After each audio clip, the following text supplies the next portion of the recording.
The Kitchen Angle Show. A Jersey native.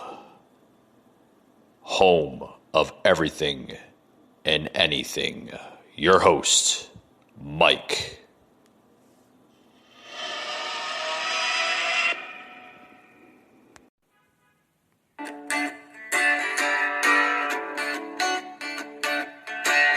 Well, I ain't trying to scare you and it ain't fake news. There's a really good chance that we're all pretty screwed. Cause communist China kicked us right in the teeth with a virus from hell and no work for 6 weeks. We're on lockdown, baby, and we're trying to get out. I'm going back crazy cause I can't leave the house. I got a fridge full of beer, my baby's drinking that wine. Been washing my hands about 24 times. It gets worse every day that I turn on the news. I'm thanking God that I canceled that cruise. I'm stuck here singing those dang don't lockdown blues.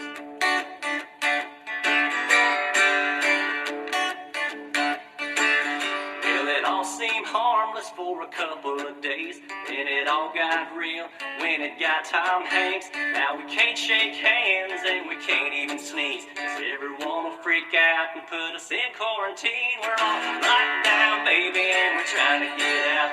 Going back crazy cause I can't leave the house.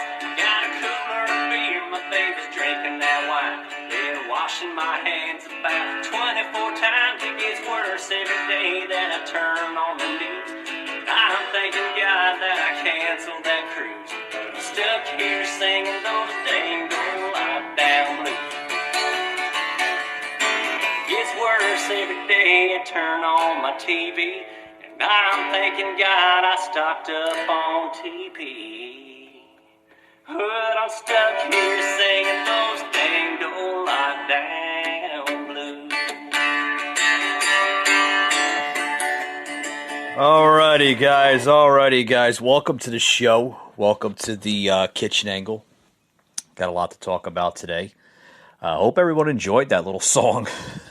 I mean, oh boy, what do you want to know? I mean, this thing is like, is it ever gonna go away? Is it ever gonna go away? I don't know. I have no idea what. I mean, it's just. Oh boy, I tell you. According to scientists now, they're saying that sunlight might be the natural antidote, so to speak, for this virus. Yeah, they're saying if you go outside into the sunlight, it has a higher chance of killing it, so to speak. So that's good news. Good news, I guess. I don't know. Or maybe that's just common sense, right? You go outside, you get fresh air, you start to feel a little bit better, I guess, right? Just common sense. Common sense. Common sense will destroy anything, folks. It really will. It really will. I mean, I tell you.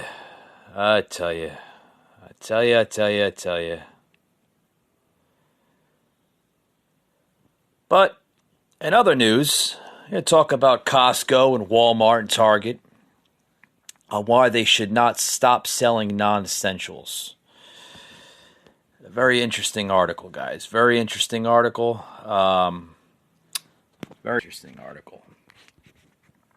Why do you think we should not stop selling non-essentials? Well, according to that, and this coming out of the Business Insider, a lot of good stuff coming from Business Insider. Definitely not fake news. But basically what they're saying is the governments and parts of the U.S. have ordered retailers, including Costco, Walmart, and Target, to stop selling certain non-essential goods, such as clothing, furniture, toys, and paint in their stores. The restrictions are meant to reduce shopper traffic in stores. But with that being said, these rules showed a complete lack of understanding of how retailers operate. Stores can't handle higher volumes for pickup and delivery of online orders, it's stating. It is fine for authorities to recommend online ordering as a replacement, but most stores are already struggling to cope with both pickup and delivery, according to Walmart and other retailers, corporate retailers out there. But most of these stores are already struggling, says corporate, large corporations. The line between essential and non-essential is very arbitrary. And if the government becomes too restrictive, it could lose the support of the public. Basically, okay, these extra restrictions, guys, these could be bad in some way. It could drive customers away completely, and just, I mean, it could put a bad effect and impact on their business alone. I mean, these essential businesses such as Walmart, Target, even Amazon, they're in business right now, and they're striving for customer traffic right now. So, I mean, to sell a non-essential such as clothing, I mean, everybody needs clothing, right? Everybody needs their hygiene products. Everybody needs entertainment just to keep everything, and everybody sane in these hard times. I mean, if you eliminate all this stuff, what is that going to do for the American economy? It's going to put a big damper on it, right? You can't rule out companies such as Walmart and Target and Costco to stop selling. Thank you, a ping on that. To stop selling non-essential items. You just can't. You can't put you can't even put a ping on that. My sound guy right on target today. Right on target. Thank you, guy. Thank you, buddy. I mean, you're right on target today. It's sometimes you're not there, but today you're right there. With that being said, guys, we'll be right back after these words. You're not going to miss it. I want to talk about how the economy is slowly doing a little bit better, right? We're not seeing as much of a pandemic, so to speak, in our retailers. But with that being said, guys, we'll be right back. Be right back after these words. You don't want to go anywhere after these.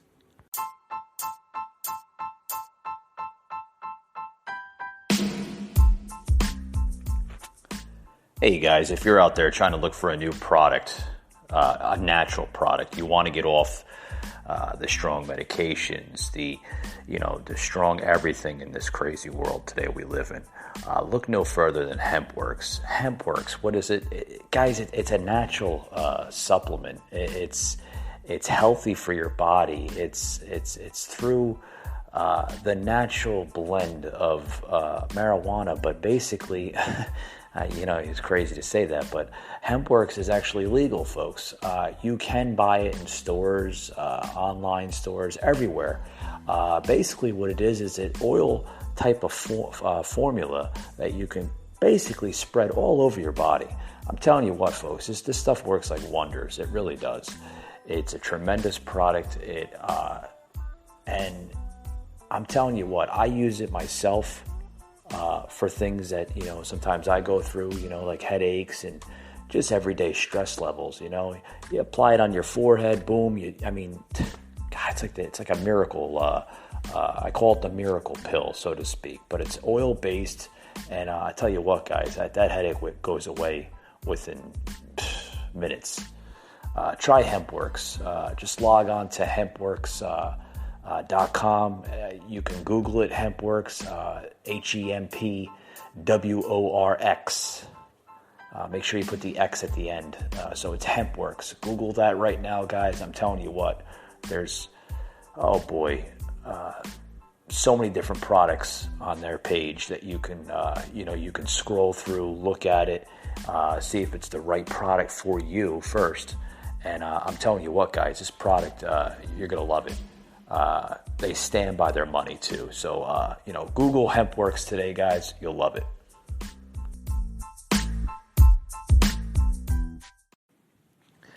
Hey guys, back to the show. Back to the show. Back to the show. Back to the show again. Sorry guys, I don't know what came over me there for a minute. God, what should we say now? What should we say now? Seems like everybody's either $1,200 or $2,400 richer. Hopefully everybody got their stimulus checks by now. If not, then they're on the way. Just try to be patient with that. Probably one of the biggest bills signed by any president. $2.2 trillion bill, stimulus bill signed by President Trump. But there's a lot of things going on. I don't know where to start. Actually, we'll start by we'll talk about the this coming out of Washington Post about a day ago. The meat processing plants are closing due to COVID-19 outbreaks. Beef shortfalls may follow. God, there's more meat plants closing than ever before. It's just people continue to bombush the grocery stores and markets out there, overbuying than they should. There aren't enough cows in the food supply. The bottleneck might be vulnerable people who work the beef processing plants.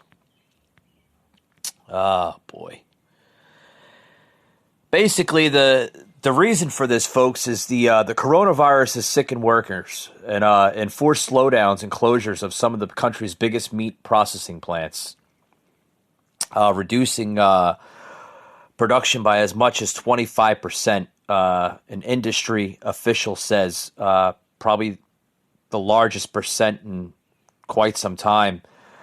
Before the coronas, God, where's my words tonight?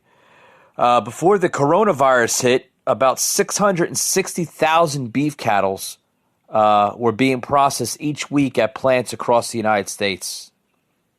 And that's according to a program sales manager for the industry, which is the American subsidiary is the world's largest processor of fresh beef and pork. This week, there will probably be around 500,000 head processed at a U.S. plant still in operation. That's 25% less beef being processed. Guys, what's going on here is this virus, this plague is affecting everything. It's affecting the meat and beef and pork industry, which, sadly to say, there's not a lot of cattle and there's not a lot of animal in this country here to process it.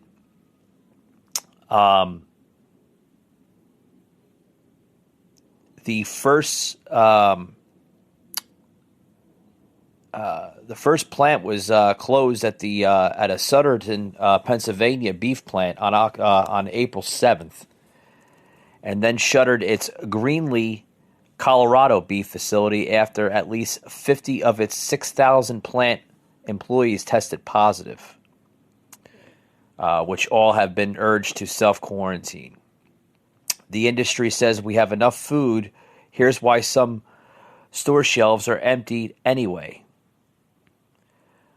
Basically, people are just going into, a normal panic, We got a sound clip here I want to play from a South Dakota pork processing plant relating this here. So let's play it.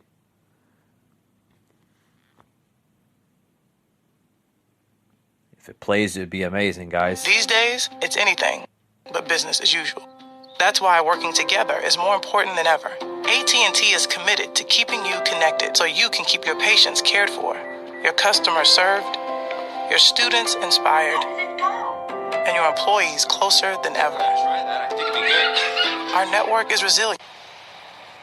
The world's biggest pork processor, Smithfield Foods, said on Sunday it will shut a U.S. plant indefinitely after dozens of employees tested positive for the coronavirus. It is one of several U.S. meat and poultry processors that have put operations on hold, leaving farmers without an outlet for livestock and crimping the availability of meat at retail stores in a major disruption of the country's food supply chain. The plant in Sioux Falls, South Dakota, is one of the nation's largest pork processing facilities, accounting for around 4 to 5% of U.S. pork production, according to the company. South Dakota Governor Kristi Noem said on Saturday over 200 Smithfield employees have now tested positive for the virus, accounting for over half of the state's cases. Noem and Sioux Falls Mayor Paul Tenhaken have recommended closing the plant of almost 4,000 workers for at least 2 weeks. Jeez, guys. I mean, what does that say? What does that say to a meat supplier across this country? I mean, what are we going to do? What are we going to do with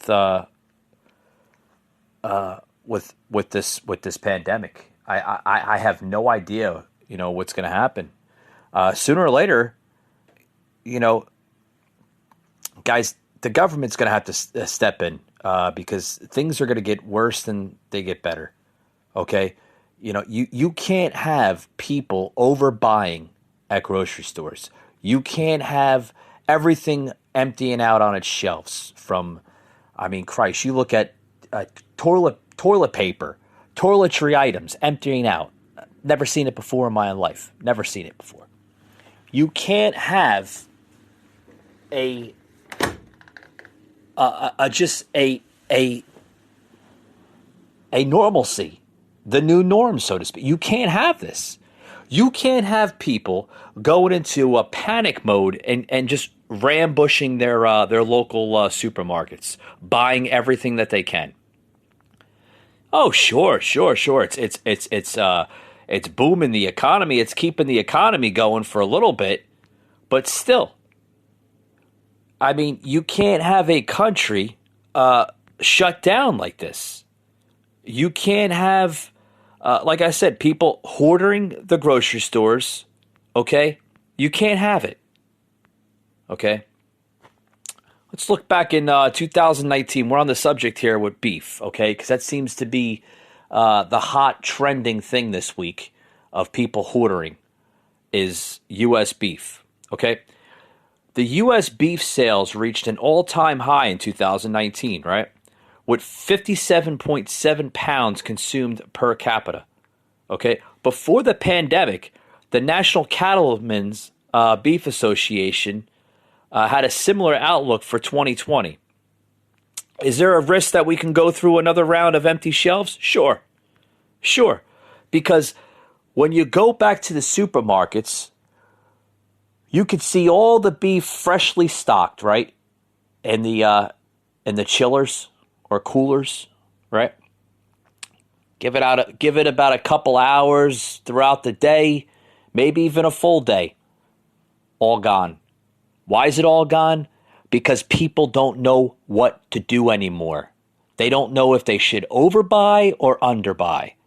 My solution for retailers and supermarkets out there is have a limit of a buying spree. Okay? If you see that your vendor is not able to supply you the orders as a company, then what you should do is, yes, you have that power to put a limit on that. Okay?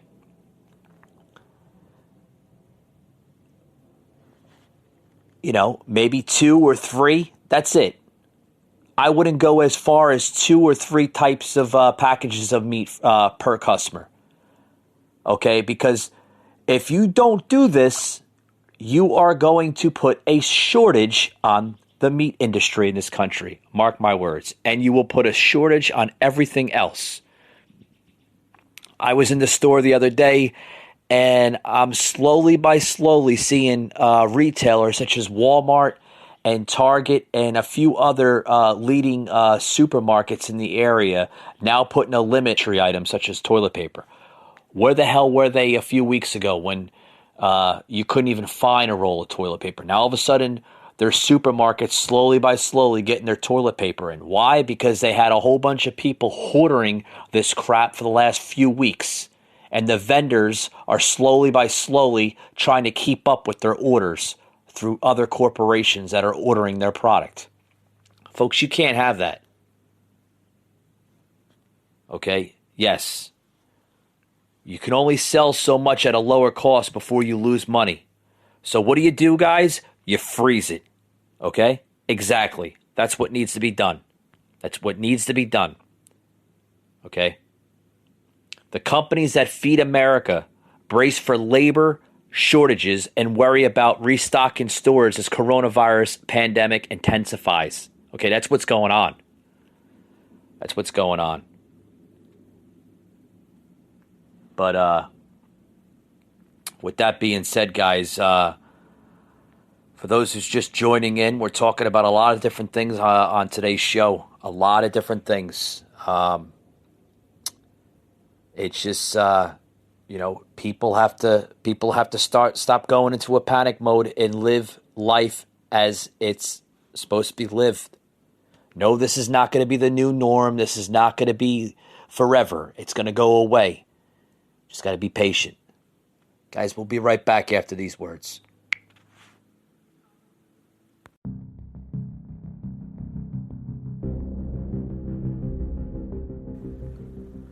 The Kitchen Angle Show, an Anchor podcast, a show of meaning, determination, motivation, anything to get through your crazy day life.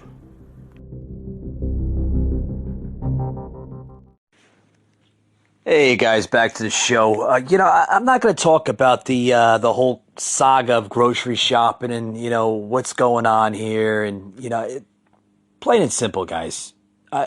Stores are if they are not going to enforce these shoppers hoarding their shelves, they're either going to one or two things is going to happen. Or excuse me, one thing is just going to happen.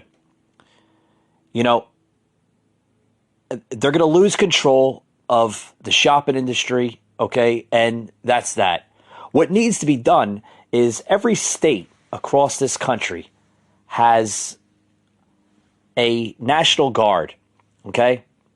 Or some type of, enforcement agency. Should grocery stores get the National Guard involved when it comes to hoarding and people not following store policies? Absolutely. Or at least get the sheriff's department involved, because this is just getting out of control. I want to get into other things here. It's just other things here. I don't want to talk about this anymore because this whole pandemic is being way blown out of proportion. He's sitting home watching TV. Maybe he should get up and go to work, right? He wants to say, "Well, I did enough." Yeah, none of us have done enough. We haven't, because it's not over. So yes, thank you for the Javits. Thank you for the U.S. Navy ship Comfort. But it's not over. We have a lot more to do. And no one can take the posture, well, just say thank you for what I've done, and I'm now out. I'm not doing anything else. I've done my part. It's up to the states.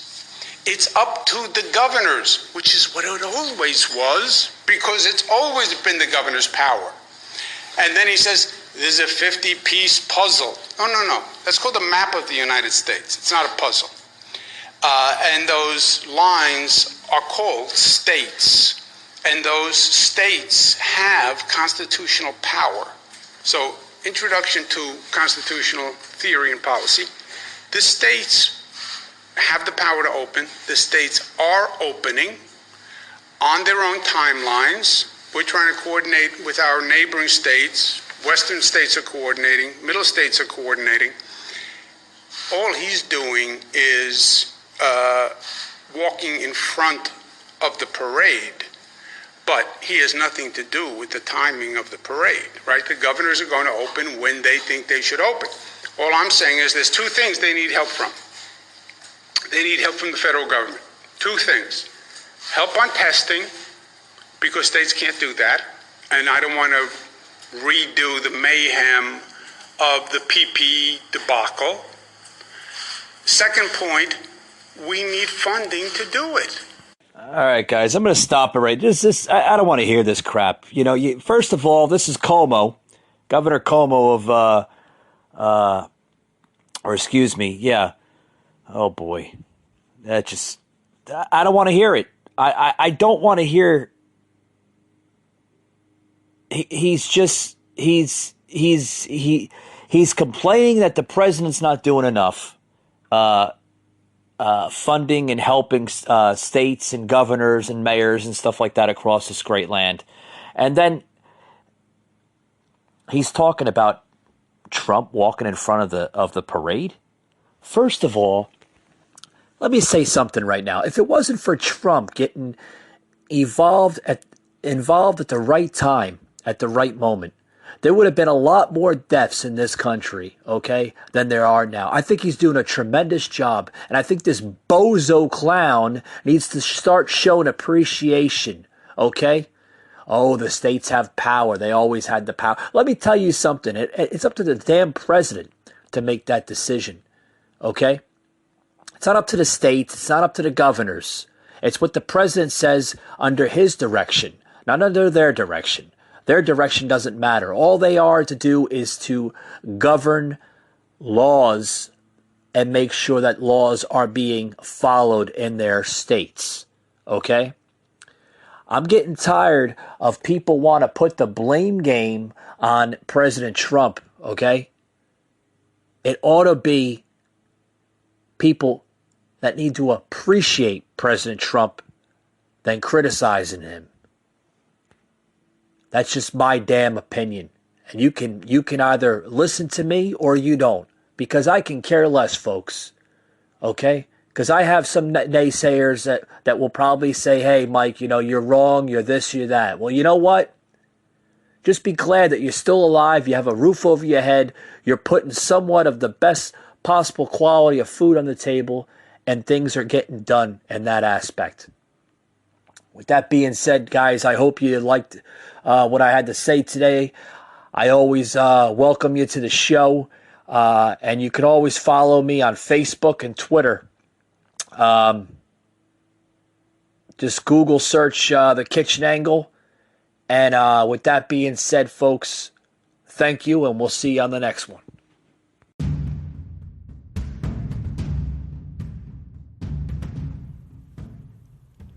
You just heard an episode of The Kitchen Angle Show, an Anchor podcast.